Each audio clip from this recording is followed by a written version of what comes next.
Bonjour tout le monde, est-ce que vous m'entendez bien? Oui, Super. Bonjour à tous. Bienvenue à cette conférence du 12 novembre 2024 sur la thématique de l'approche palliative en fracture de hanche gériatrique qui est organisée par l'Institut de soins palliatifs et de fin de vie Michel Sarrazin, Université Laval. Je me présente, je m'appelle Hélène Tautte, je suis une collaboratrice de l'Institut et je serai votre animatrice pour la journée. Ce midi, nous avons l'honneur d'entendre Dr Chantal Morancy, médecin en soins palliatifs au CHU de Québec depuis 2003 et chef de service de soins palliatifs du CHU de Québec, ainsi que Dr Norbert Dion, chirurgien orthopédiste et oncologue au CHU de Québec depuis 2001, professeur agrégé et responsable de la division d'orthopédie au département de chirurgie de l'Université Laval. Avant de débuter la présentation, nous aimerions vous communiquer certaines informations générales. Diane, peut-être, merci beaucoup. Veuillez noter que la conférence est actuellement enregistrée et qu'elle sera disponible en rediffusion sur les chaînes YouTube de l'Institut ainsi que celle de Pallium Canada. Cette présentation sera suivie d'une période d'échange et de questions. Donc, nous vous invitons à utiliser la fonction questions et réponses dans le bas de votre écran Zoom pour y inscrire vos questions. Elles seront adressées à la fin de la conférence. Par ailleurs, nous tenons aussi à vous informer que cette conférence fait partie du projet ECHO de Pallium Canada. Le projet ECHO en soins palliatifs est une initiative nationale de 5 ans qui vise à cultiver des communautés de pratique et à établir un développement professionnel continu. Donc, ce projet est soutenu par une contribution financière de Santé Canada. Toutefois, on tient à vous mentionner que les opinions exprimées ici ne représentent pas nécessairement celles de Santé Canada. Avant de laisser la parole à nos conférenciers, nous souhaitons également mentionner que dans un esprit d'amitié et de solidarité, l'Université Laval rend hommage au premier peuple de ces lieux. Étant à la croisée des peuples Huron-Wendat, Wanabaki, Innu, Atikamekw et Wolastoqey, nous honorons nos relations les uns avec les autres. Par ailleurs, on tient aussi à mentionner que Dr Morancy et Dr Dion n'ont aucun conflit d'intérêt en regard à la présente présentation. Donc, je laisse désormais la parole à nos invités. Merci beaucoup et bonne conférence. juste, fait que bon midi à tout le monde. Alors, évidemment, on est très heureux là, de pouvoir participer là, à cette formation-là.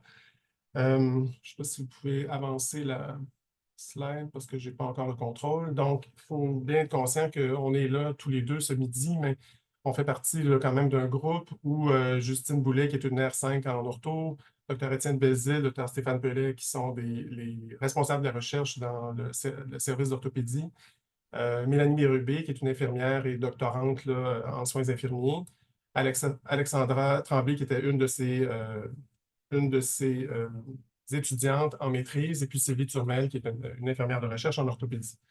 Et puis, ce groupe-là est appelé, si on peut voir là, dans les dernières semaines, la quantité de courriels qui s'est échangé, ce groupe-là est appelé, bien sûr, à grandir.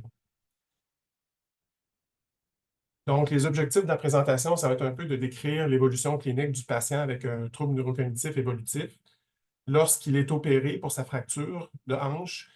Et bien sûr, on va insister aussi sur l'évolution lorsqu'on prend l'approche palliative pour ces patients-là, de fournir l'argumentaire pour accompagner le patient et sa famille dans la prise de décision, et puis de résumer la prise en charge pharmacologique et non pharmacologique de la fracture de hanche avec cette approche-là palliative.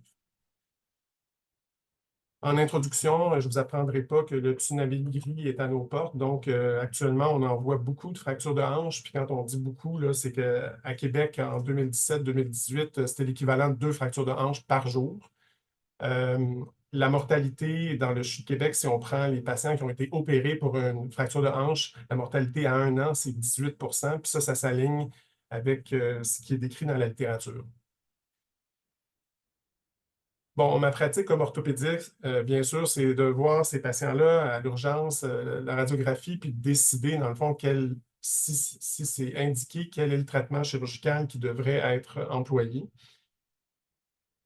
Je suis désolé, là, il y a un lag. Bon, Seigneur. Je me demande si ça ne serait pas plus efficace que vous preniez le contrôle de la présentation, parce que je pense qu'on n'y arrivera pas, là. Je fais le. Quel diapo vous voulez que je vous. Voulez-vous pendant Ouais, celle-là? ça va là. J'ai demandé qu'elle avance. Bon, voilà.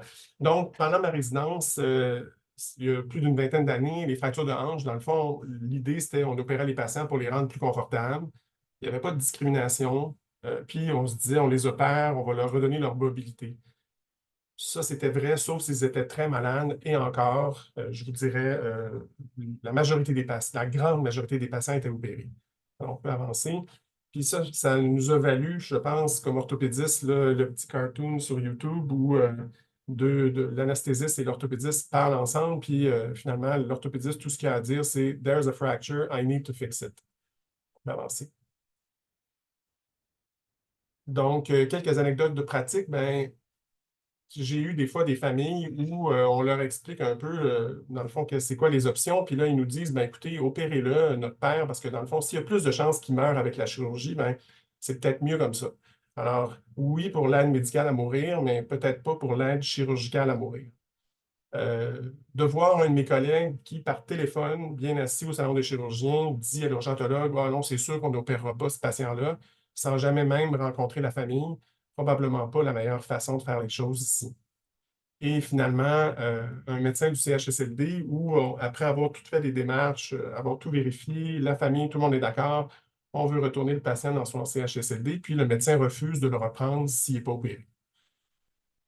Alors maintenant, si on parle un peu de littérature médicale, je vais essayer de ne pas vous enterrer de chiffres et d'articles, mais il y a quand même quelques articles intéressants, dont le premier où, vous pouvez avancer s'il vous plaît, c'est une étude prospective qui a été faite dans les pays scandinaves sur 2 ans, où ils ont eu près de 2000 patients avec des fractures de hanche, tous âgés de plus de 65 ans.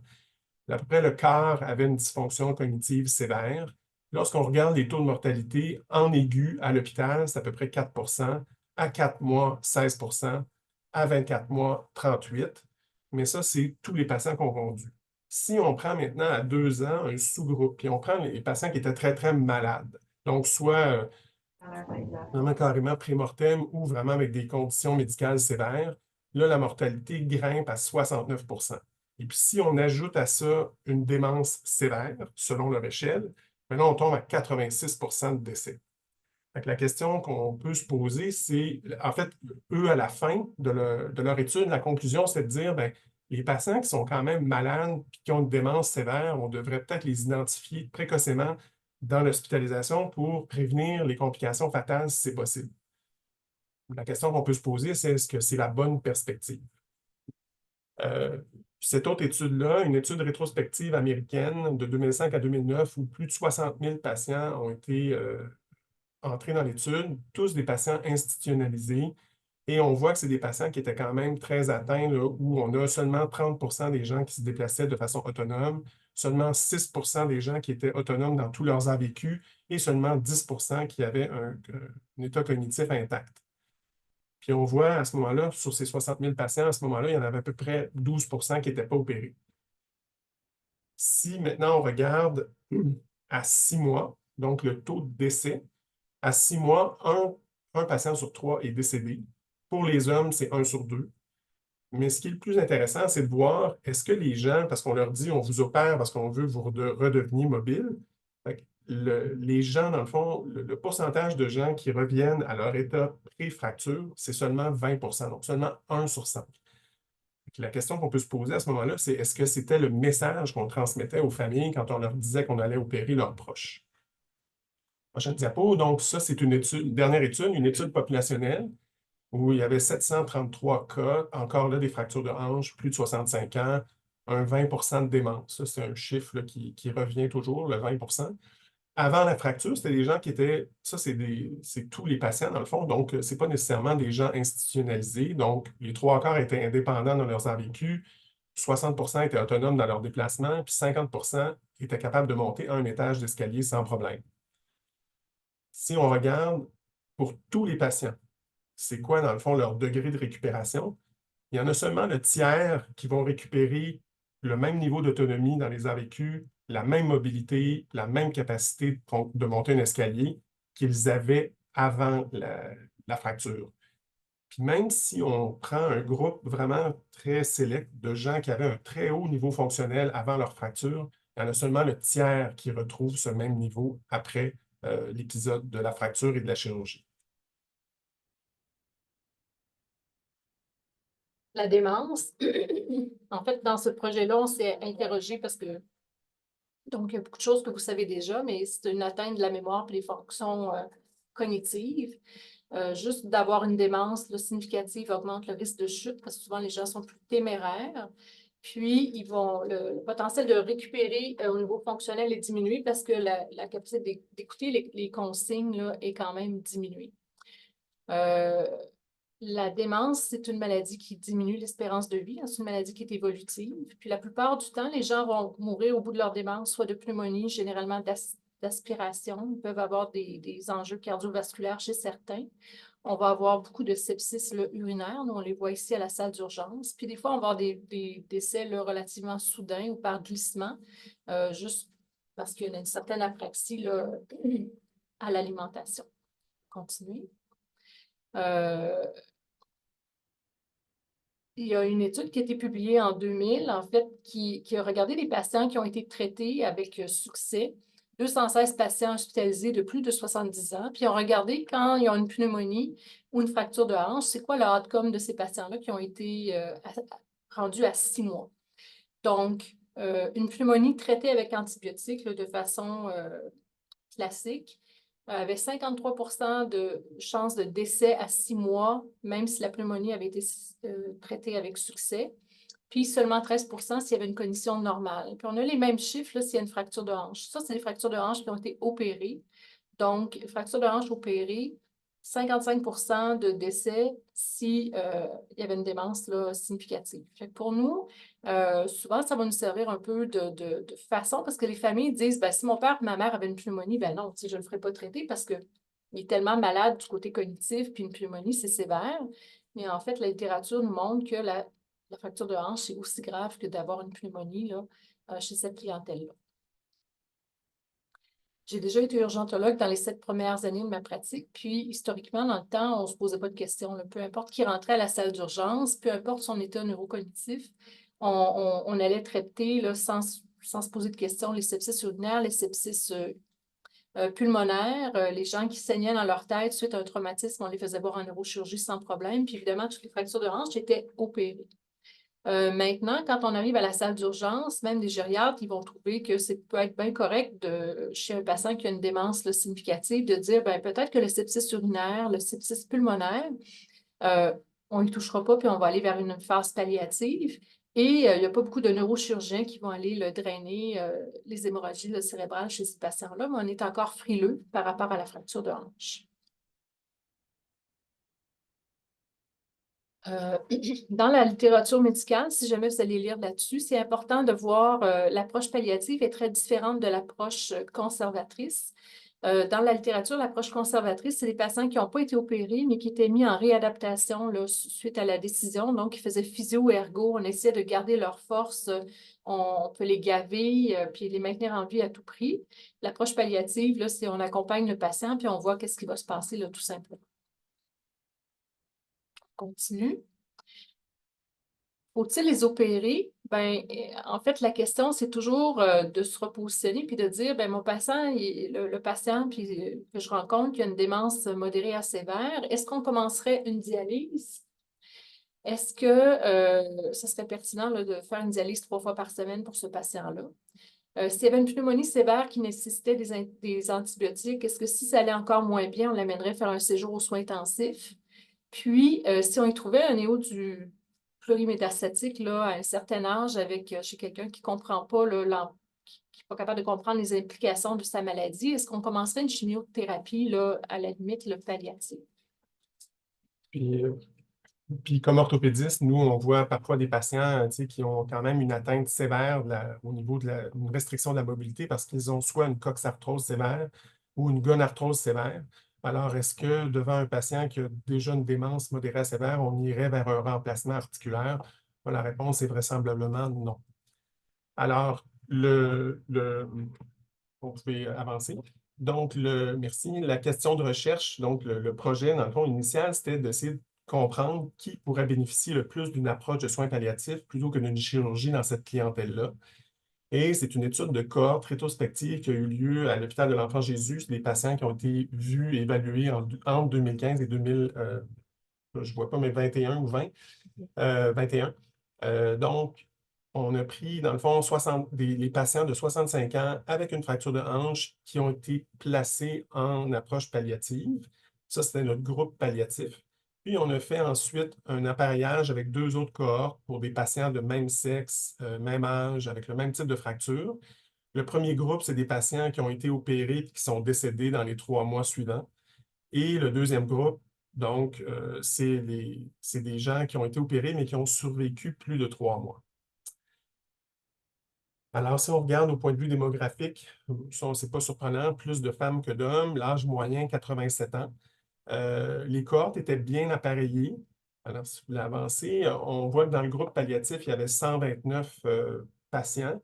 Dans le groupe opéré, décédé en moins de 3 mois, 95, et opéré et survie de plus de 3 mois, 107. Si on regarde la prévalence des troubles neurocognitifs dans nos cohortes, on se rend compte que dans la cohorte PG, donc palliative, on voit que beaucoup, donc 85 de troubles de neurocognitifs et aussi presque un 20 de SCPD. Donc, ça veut dire que c'est des démences qui étaient quand même plus avancées. On voit que, par contre, dans le groupe de gens qui ont été opérés et qui ont survécu plus de 3 mois, on voit que le taux, puis c'est significatif, il y avait beaucoup moins de troubles cognitifs, mais quand même 35 Les comorbidité médicale, mais souvent, quand on parle, c'est sûr que tranquillement, ça s'estompe, mais quand on parlait de ces choses-là, de placer des gens ou d'aller vers une approche palliative, on se faisait souvent répondre, ben, écoutez, là, le patient, il y a une démence, oui, mais il n'y a pas vraiment de problème de santé. Alors, quand on regarde dans notre groupe palliatif, effectivement, les gens, moins de 30 des gens avaient des conditions autres significatives. Puis on se rend compte que dans le groupe des patients qui ont été opérés et qui sont décédés tôt, dans les 3 premiers mois, ben, c'est là où on avait le plus de MPOC significatif et d'insuffisance cardiaque.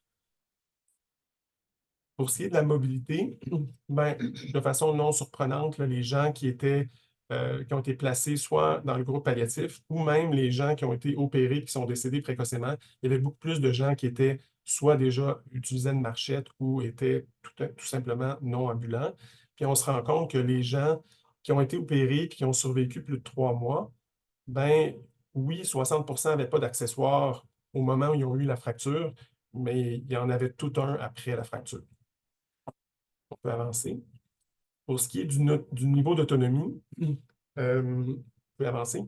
On voit que les patients qui ont été placés dans le groupe palliatif et ceux qui sont décédés précocement, on voit qu'on a beaucoup de gens qui étaient dépendants pour ce qui est des AVQ, ce qui n'était pas du tout le cas dans le groupe euh, qui ont survécu plus longtemps, en fait, parce que là, on avait 73 des gens qui étaient indépendants. On peut avancer. Le lieu de résidence, encore une fois, des choses qu'on pourrait intuitivement dire. Donc, dans le groupe palliatif, c'était des gens qui provenaient principalement soit de résidences avec service ou de CHSLD, alors que dans le groupe en préadmission, pour le groupe de patients qui ont survécu plus de 3 mois, 65 étaient à domicile ou dans une RPA sans service. Par rapport aux complications, c'est clair que dans le groupe palliatif, il n'y a pas beaucoup de complications qui sont répertoriées parce qu'on s'entend que dans une approche de soins de confort, on ne recherche pas ces complications-là. Évidemment, dans le groupe de patients opérés, décédés précocement, c'est là où on avait un plus haut taux de pneumonie, de syndrome coronarien, d'insuffisance rénale aiguë et même d'OAP. Je n'ai pas les chiffres, mais pour ce qui est des infections urinaires, des plaies de pression, des déliriums, il n'y avait pas vraiment de différence entre les groupes. Maintenant, si on regarde la survie des différents groupes, si on regarde la survie des gens qui ont été placés en soins palliatifs, euh, avec une approche palliative, la médiane de survie, c'est 6 jours dans le groupe palliatif et dans le groupe opéré avec décès précoce, c'est 17 jours. Si on regarde ça en moyenne, ben, c'est 57 jours pour le groupe palliatif, puis 26 jours pour le groupe opéré avec décès précoce.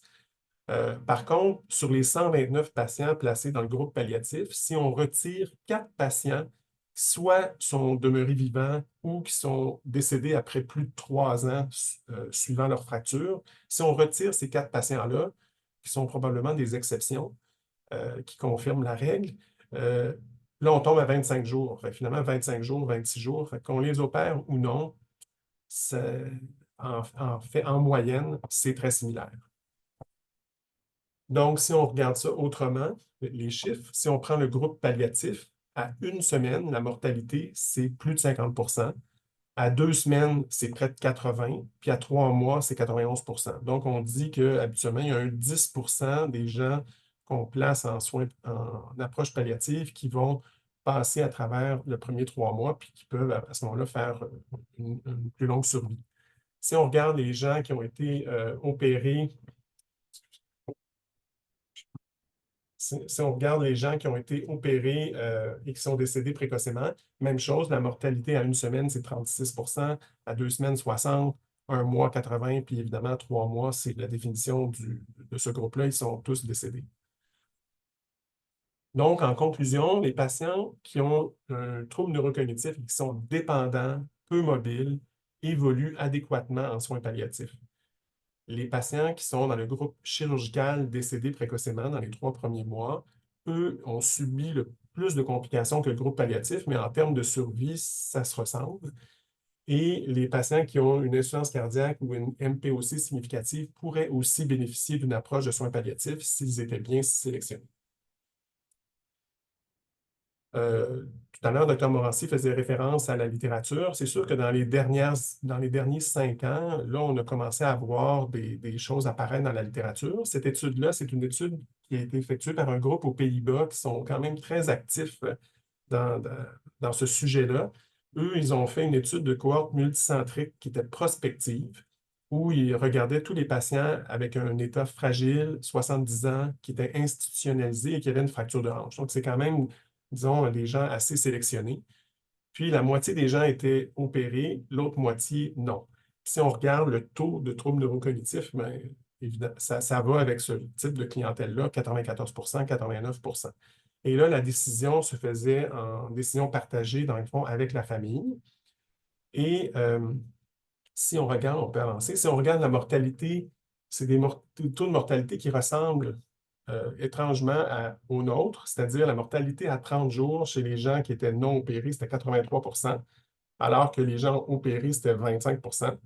Et à 6 mois, on est à 94 %. Donc, on voit que c'est une évolution qui est similaire à ce qu'on peut retrouver dans notre étude. Puis la médiane de survie pour un patient qui était non opéré, c'était 7 jours, opéré 29 jours. On va avancer. Puis, ce qui est vraiment intéressant, c'est que dans cette étude-là, ils ont regardé si la survie des patients était au-delà de 30 jours. Il n'y avait pas de différence significative au niveau du taux de satisfaction là, des familles, du personnel, par rapport au groupe chirurgical et non chirurgical. Et s'il y avait décès, le taux de satisfaction était plus élevé au niveau de la famille et du personnel si le choix avait été non chirurgical. Et entre guillemets, la qualité du décès était jugée meilleure si le choix était non chirurgical. Bon, ça, évidemment. Le seul bémol, par contre, c'est que lorsqu'on regarde les suppléments online de cet article-là, on se rend compte qu'il y avait quand même un nombre significatif de gens qui avaient une sédation palliative, ce qui est tout à fait, qui est en fait pas du tout l'approche que nous avons ici là, dans le CHU. Donc, ça, c'était vraiment une différence significative. On peut avancer. Alors, le Dr. Morancy revient. Je vais aller faire de la discipline dans mon corridor. Donc, comment on aborde les familles? En fait, souvent, c'est juste d'abord les écouter, puis on regarde avec eux c'est quoi l'évolution de leurs proches dans les derniers mois. Si on les compare aujourd'hui par rapport à il y a 4 mois, 6 mois, 1 an, est-ce qu'il y a eu un déclin? Puis comment le patient et ou la famille évalue en fait la qualité de vie là, dans les derniers mois ou la dernière année. Puis, on vérifie aussi, est-ce que dans l'ancien temps, là, avant les événements ou avant la démence, est-ce que ça avait déjà été discuté en famille là, par le patient, s'il y avait eu des enjeux significatifs avec des troubles neurocognitifs, est-ce qu'il aurait voulu avoir des traitements s'il y avait une pneumonie là, dans ces conditions-là ou s'il y avait une hémorragie cérébrale ou des choses comme ça. Continuer.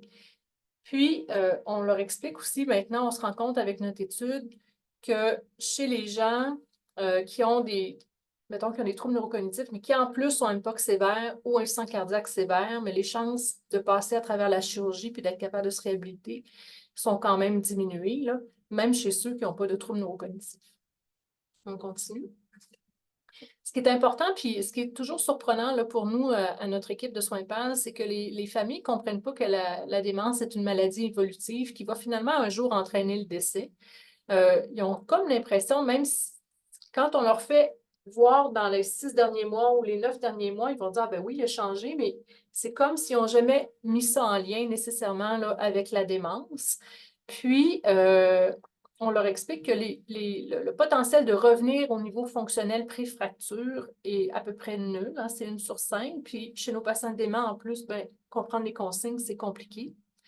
Puis, on opère, anciennement, on disait on opérait pour enlever les douleurs, mais il faut comprendre qu'en post-op, les 7 à 10 premiers jours, ça fait plus mal parce que le chirurgien, si vous avez déjà vu des chirurgies orthopédiques, ce n'est pas des petits instruments qu'ils vont utiliser.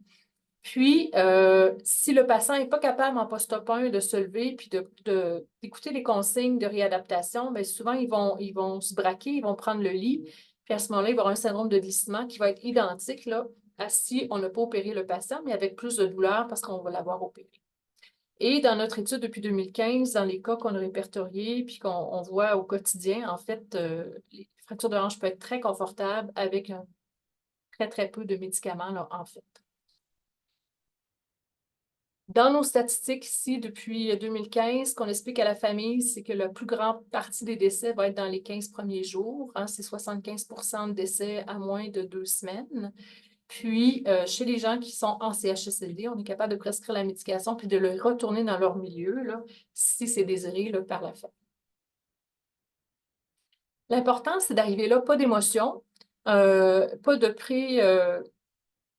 d'idées préconçues. En fait, on n'a pas à convaincre les patients et ou les familles de se faire opérer ou de ne pas opérer. L'important, c'est ce qu'on veut, c'est qu'ils comprennent qu'est-ce que ça pourrait être l'évolution, puis que s'ils décident de faire opérer leurs proches, ben, c'est bien parfait, et qu'ils comprennent les avantages et les inconvénients d'opérer et de ne pas opérer, puis qu'il y a eu le temps de le dispenser de façon adéquate.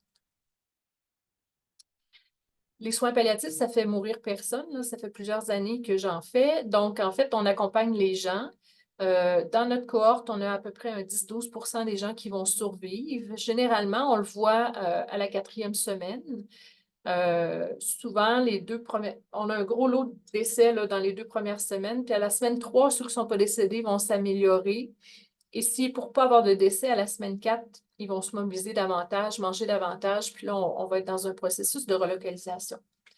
Les patients ont peu ou pas de douleur. Il y a plusieurs patients qui sont capables de faire des pivots, puis même de marcher. Puis, on n'empêche rien, on fait juste l'accompagner, voir jusqu'où il va être capable d'aller. Généralement, quand les gens sont capables de prendre les médicaments par la bouche, notre meilleur ami, c'est Tylenol. On n'y va pas à dose gériatrique, on y va avec 1 gramme 4 fois par jour régulier. Fait que ça, c'est la base de notre prescription. Et chez certains patients, quand on remet des narcotiques réguliers, donc ça veut dire qu'ils ont déjà des douleurs là, quand on les voit à la salle d'urgence, généralement, notre dose de base, c'est morphine 1 sous-cute aux 4 heures, donc l'équivalent d'un Dilaudid 0,2 sous-cute. Très rare qu'on a besoin de monter les médications là, de façon importante là-dedans. On utilise beaucoup le Nosinant dans le contexte des SCPD, puis pour la composante là, de coanalgésie, pour les douleurs osseuses qui ont toujours une composante là, neuropathique. Puis le reste des médicaments, c'est assez standard comme ce que vous faites dans vos soins palliatifs, là, pour que les prescriptions soient complètes. Il y a Alexandra Tremblay, qui est une infirmière, qui a fait son projet de maîtrise là, sur l'évaluation de la douleur dans les 5 premiers jours suivant l'admission là, avec une approche palliative de la fracture de hanche. Ça a été fait à l'Enfant Jésus. Elle avait 12 patients avec des troubles neurocognitifs, ce qui est le critère d'admission en soins PAL. Puis elle a utilisé l'échelle Algo+. On peut continuer. L'échelle Algo+, en fait, c'est une échelle qui était facile. C'est un outil d'évaluation des comportements de la douleur qui est validé auprès d'une clientèle avec troubles neurocognitifs. Il y a un score de 0 à 5. Si on a 2 et plus, ça veut dire qu'il y a de la douleur. Puis, c'est facile à faire pour l'infirmière. Puis, elle mesurait 2 fois par jour pour les 5 premiers jours en regardant l'expression du visage, le type de regard. Est-ce que le patient est verbal en disant « Oui, ouch, j'ai mal ». Est-ce que le patient se raidissait à chaque mobilisation, donc on peut présumer qu'il y a de la douleur, ou est-ce qu'il y avait des changements de comportement? Donc, à chaque fois qu'il y avait quelque chose de positif, ça faisait un point, puis à 2 et plus, ça veut dire qu'il y avait de la douleur. Quand on regarde en orange, là, jour 1, jusqu'à jour 5, on voit que généralement, les douleurs au repos là, sont très faibles. Là, c'est 30% et moins. Puis, ça descend là, rapidement là, à 10%. Si on revient, on va juste retourner 2 en arrière, un autre en arrière encore. Parfait. Puis ensuite, la courbe en bleu, c'est les douleurs aux mobilisations. Puis on voit que rapidement, rendu au jour 3, les douleurs aux mobilisations diminuent. Et généralement, les douleurs aux mobilisations, c'est comme des douleurs incidentes. Là. Un coup que le patient ait arrêté d'être mobilisé, la douleur disparaît. Chez les gens des Pays-Bas, eux autres avaient encore un haut taux de douleur après une semaine, ce que nous, on n'a pas là, actuellement là, dans notre expérience clinique ici. On continue. Pour les narcotiques, ça, c'est un peu plus difficile pour nous à évaluer parce que, étant donné que j'ai un 75% de décès en moins de 2 semaines, des fois, les narcotiques vont être augmentés chez certains patients parce que là, on ne gère pas nécessairement la douleur, mais les symptômes respiratoires associés à la fin de vie. Mais on voit quand même que, généralement, les doses, là, c'est quand même pas des doses là, qui sont très, très importantes. On peut continuer.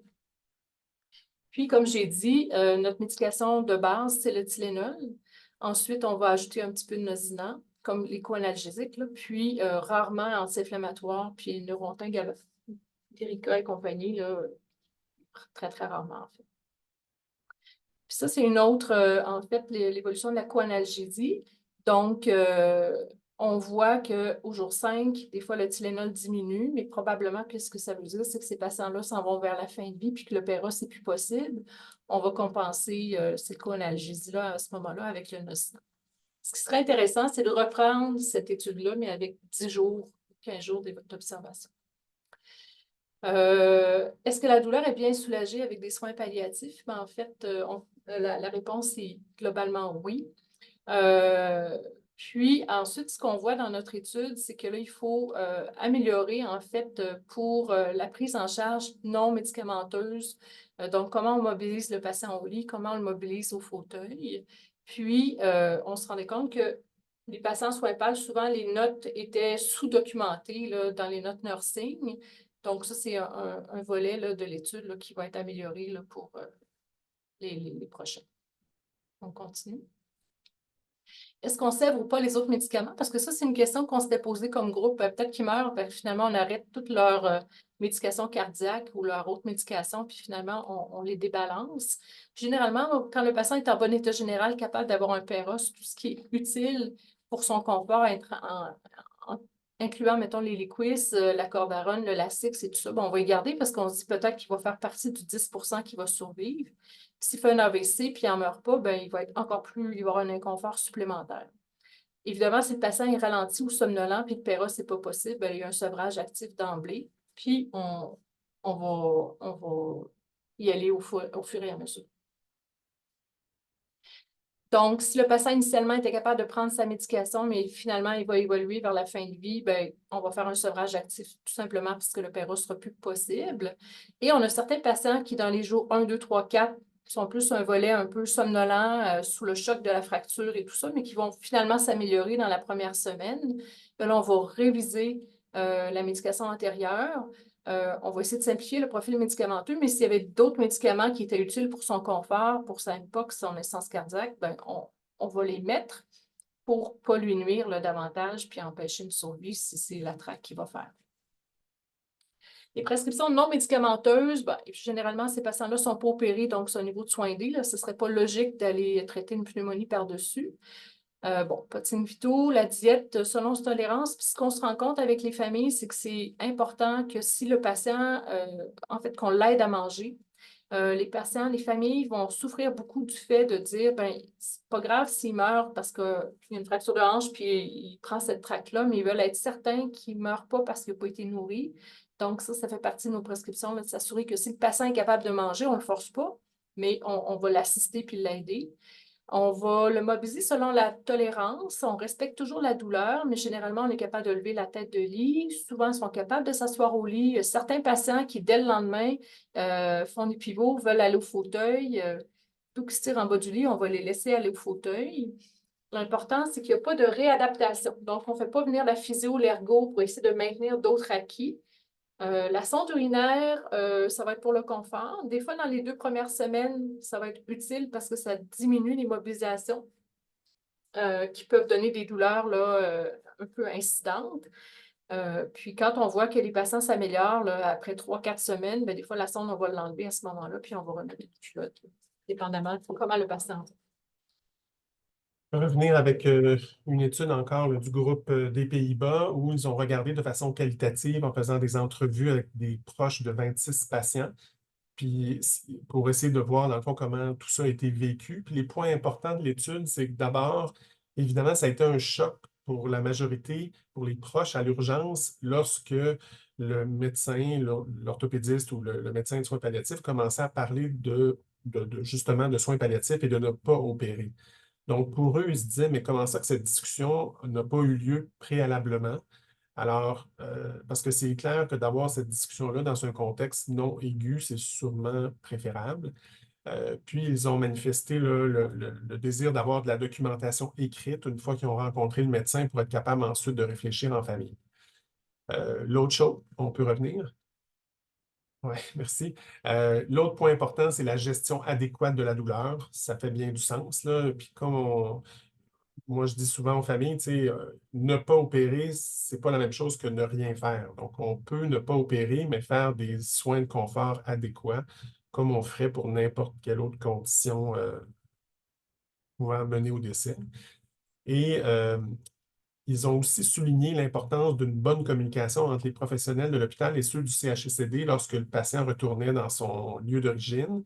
Parce qu'évidemment, s'il y a il y a une tangente, ou il y a des choses, des décisions qui sont prises à l'hôpital, puis après ça, les gens s'en vont à CHSLD, puis là, on a complètement une attitude différente, bien là, c'est sûr que les familles se sentiront pas confortables avec ça, puis ils vont comme se sentir pris entre deux feux. Et quand on parle de bonne communication, tu sais, là, aujourd'hui, tu sais, j'ai vu rapidement, tu sais, qu'il n'y a pas juste des médecins qui sont là ce midi, puis tant mieux. Parce qu'au final, tu sais, l'éducation, c'est pas juste les docteurs faut en discuter ensemble. Il va falloir qu'on discute avec les infirmières, les préposés, les infirmières auxiliaires, les gens qui sont au chevet puis au quotidien pour, dans le fond, éviter des situations où les gens partent, ils s'en retournent dans leur CHSLD, puis là, c'est tout clair, on fait des soins de confort, tout ça.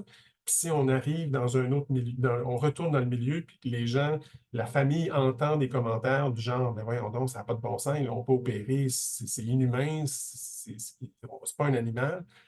Ben là, c'est clair que la famille, on va sentir là, un décalage significatif là, dans tout ça. Alors, les messages à retenir, ben oui, parler aux familles, donner des faits. Hein, dans le fond, c'est ça un peu l'objectif ici, de dire que si on fait une approche palliative, ben, voilà qu'est-ce que ça veut dire. Il faut essayer de demeurer neutre comme disait Dr. Morancy, de ne pas absolument convaincre les gens. On fait juste leur donner des faits, des choses. Puis après ça, ben, on prend une décision de façon partagée. Puis on peut donner du temps aussi. Puis donner du temps, ça veut même dire que si le patient si ça n'a pas été préalablement discuté, disons, pour un patient en CHSLD, ben, puis que la fracture, souvent, ça n'arrive pas à 1 heure de l'après-midi, là, ça arrive le soir, la nuit, ben, on n'est pas obligé de transférer le patient la nuit à l'urgence, là. On peut prendre le temps de soulager le patient au matin, rencontrer la famille s'il y en a, ou communiquer avec euh, la curatelle, merci. Puis après ça, prendre une décision. Donc, on n'est pas dans une situation d'urgence. Vous pouvez avancer. Donc, on le répète, la démence est une maladie évolutive. Donc, il faut que les familles comprennent, c'est souvent inconnu d'eux, c'est que ça ne restera pas stable, la condition de leurs proches, puis ça ira sûrement pas en s'améliorant. Et explorer, c'est quoi la notion de qualité de vie pour leurs proches. Donc, est-ce que c'était acceptable? Est-ce que les enfants, la famille, les nièces, neveux pensent que ça aurait été acceptable pour le proche qui a la fracture de hanche de perdre davantage de capacité? Et on sait que perdre davantage de capacité, c'est 4 sur 5, là. 4 fois sur 5, c'est ça qui va arriver.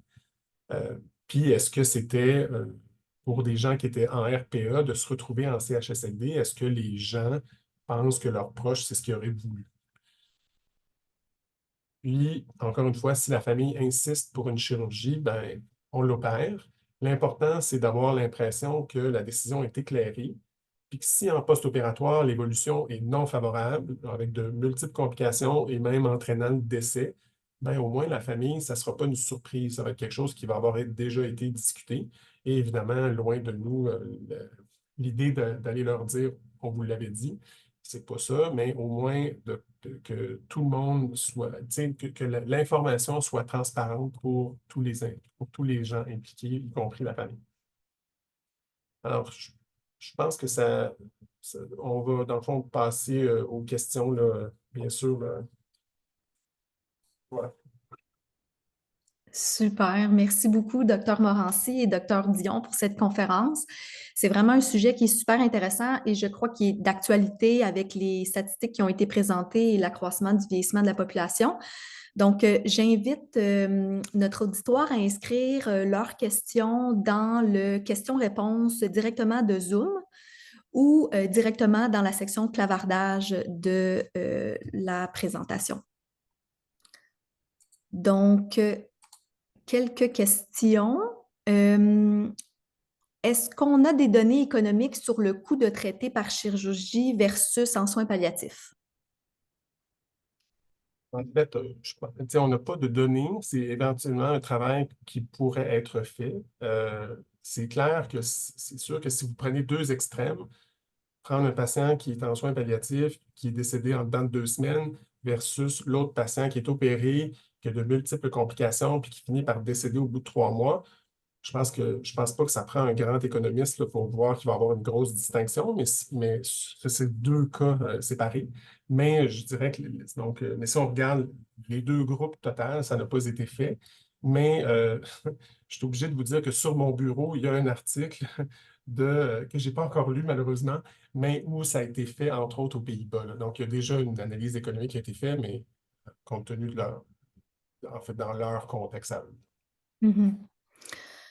Parfait. Une seconde question. Donc, les équipes en CHSLD sont souvent démunies par rapport au meilleur positionnement chez un patient qui est non opéré. Est-ce qu'il y aurait des recommandations à ce niveau? Bien, actuellement, le projet de recherche, c'est un projet qui est toujours en mouvance, là. Puis actuellement, on a fait des présentations aux gens qui pratiquent principalement en CHSLD et tout ça. Et l'objectif, c'est de continuer puis de développer en fait des façons de montrer comment on peut prendre en charge ces patients-là. Donc, c'est un projet un peu à venir, mais en même temps, c'est pas des gens, tu sais, nous, si on regarde à l'hôpital, je pense que ce qui fait que ça se passe bien, c'est si l'équipe médicale et l'équipe nursing a confiance que ça va bien aller. À partir de là, le patient, il peut pas, sa fracture ne peut pas se déplacer. L'os transfère, tu sais, le préposé qui bouge le patient, ça va faire mal peut-être. On peut donner un PRN avant, mais il n'y a rien qui va se briser. L'os ne transpercera pas la peau. On ne peut pas empirer les choses. Et il faut comprendre aussi que la fracture, elle, ben, même si on ne l'opère pas, il va y avoir un processus de guérison là, qui va s'installer. Fait que la première semaine, c'est la semaine plus inflammatoire, douloureuse, mais déjà la semaine 2, 3, 4, si le patient s'en va vers une survie, ben, l'immobilisation, la douleur de base, souvent on va être obligé de régresser là, notre médication pour éviter les surdosages. Donc, c'est vraiment de l'éducation là, qu'on va devoir faire. Parfait, merci beaucoup.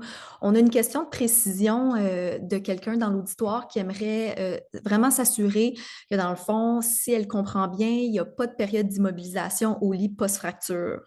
Non. Parfait. Si vraiment, moi, j'ai des patients là, qui sont fracturés. On les amène sur les étages, puis les infirmières me disent, ben, il a marché jusqu'au fauteuil. Je dis, bon, ben, on les contentionne pas, on les empêche pas. C'est sûr que certains patients qui sont plus téméraires, des fois, on peut avoir une surveillance ou puis on regarde avec la famille, mais il y a pas, ils peuvent pas faire pire que leur fracture. Puis le corps humain est quand même bien fait. Fait que même si ces gens-là ont des troubles neurocognitifs, le corps humain va se préserver. T'sais, il n'ira pas faire quelque chose qui va entraîner une douleur épouvantable. Le corps est fait comme ça. Donc, les gens qui se mobilisent, c'est qu'ils sont capables de le tolérer. Donc, les attacher ou de les contentionner, on risque de qu'ils se blessent là, différemment. Mhm. Parfait, merci beaucoup pour la précision.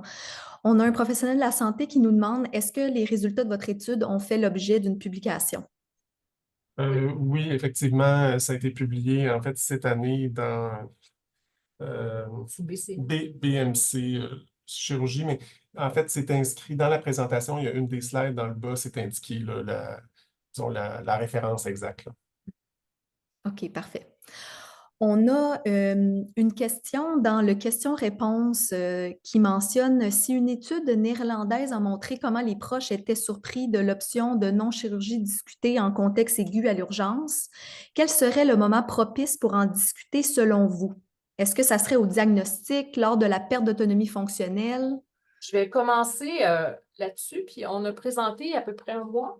Et il y a une de nos consoeurs, de mes consoeurs à moi, qui fait des soins palliatifs à domicile, mais qui fait aussi du CHSLD. Elle, depuis plusieurs années, ça fait partie de son niveau de soins.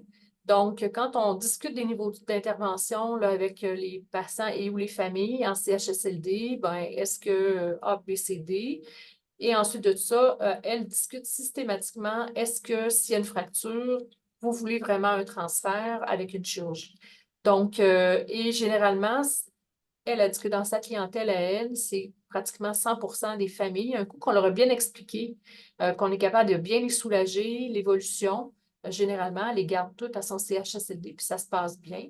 Il y a des gens qui, comme qu'on a démontré dans notre étude, qui vont survivre. Donc, elle a une petite grand-mère de 103 ans actuellement qui gère une unité là, de gériatrie en CHSLD, malgré qu'elle a eu une fracture là, il y a 2 ans. Donc, je pense que ce qui est difficile pour les familles, c'est d'apprendre, un, à l'urgence que la démence est une maladie évolutive, puis deux, qu'on aurait pu ne pas faire de chirurgie, qu'il y avait une option. Et nous, ce qu'ils nous disent dans notre équipe de soins PALS, ils disent, ben, s'ils m'en ont pas parlé, c'est peut-être parce que l'équipe du CHSLD n'est pas à l'aise avec ça, puis à ce moment-là, c'est là-dessus qu'ils vont me dire, ben, on est mieux qu'ils ne retournent pas parce qu'ils ne savaient pas quoi faire avec la fracture de mon père ou de ma mère. Donc, on aime mieux rester ici, mais ils vont choisir la non-chirurgie. Je pense que c'est... Puis de parler des choses avant le problème, bien, ça enlève toute l'émotion autour de ça.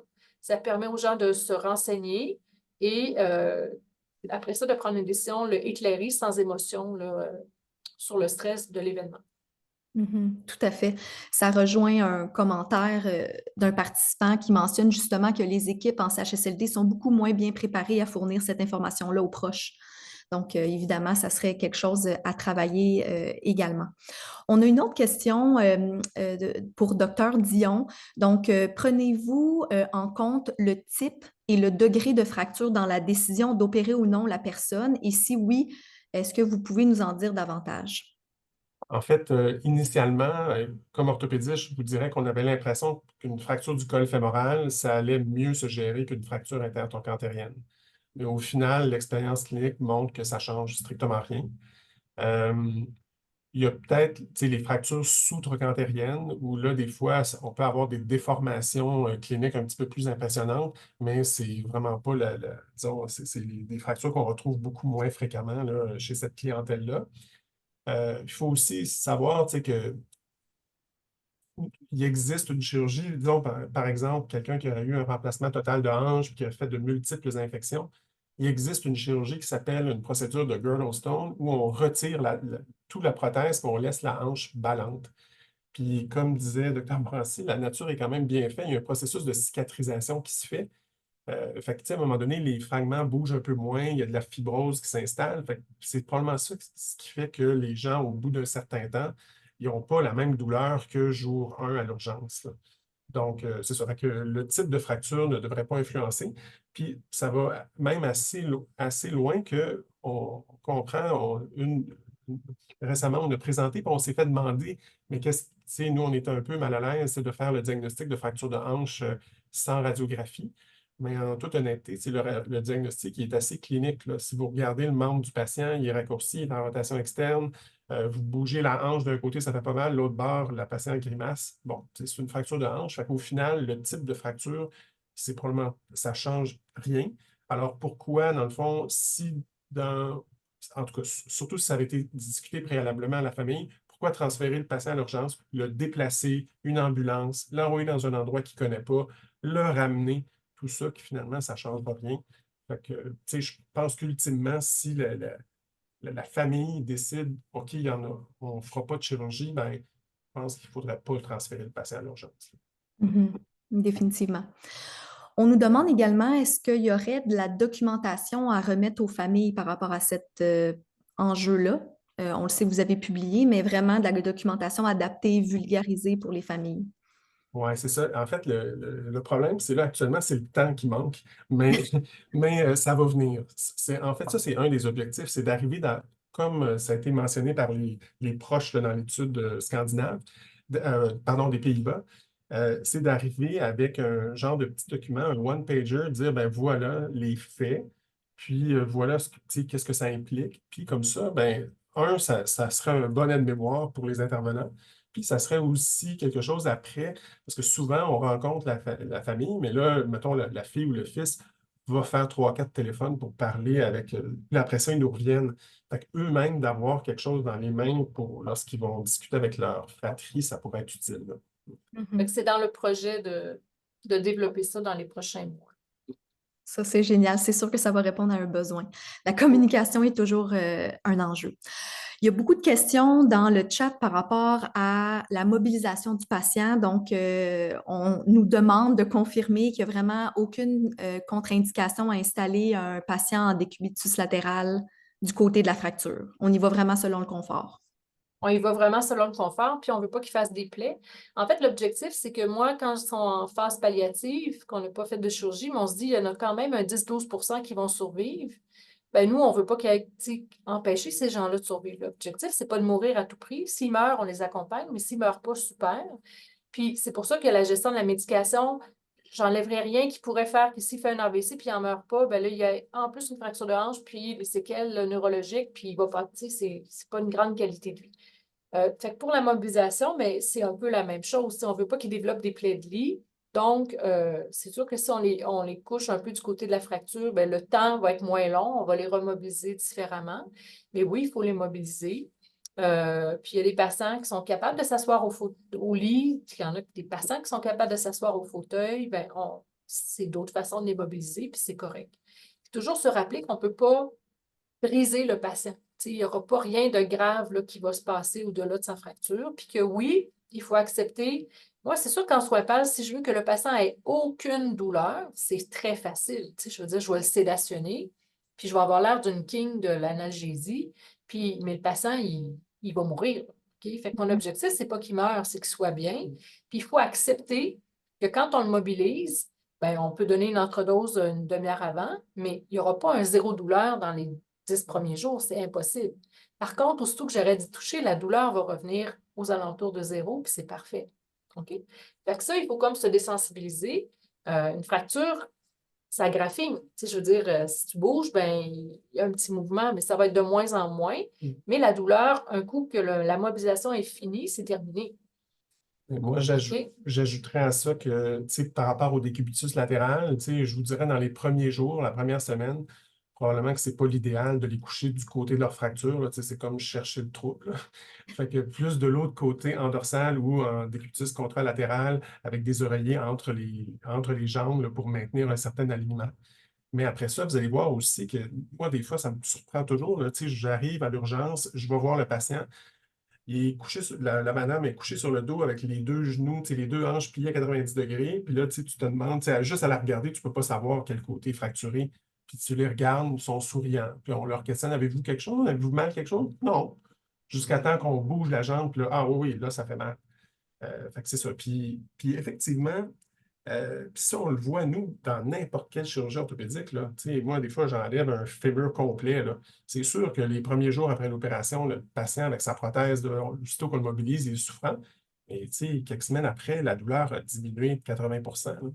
Fait que, le temps est notre ami aussi dans ces situations-là, je pense. Et le temps et le processus de cicatrisation.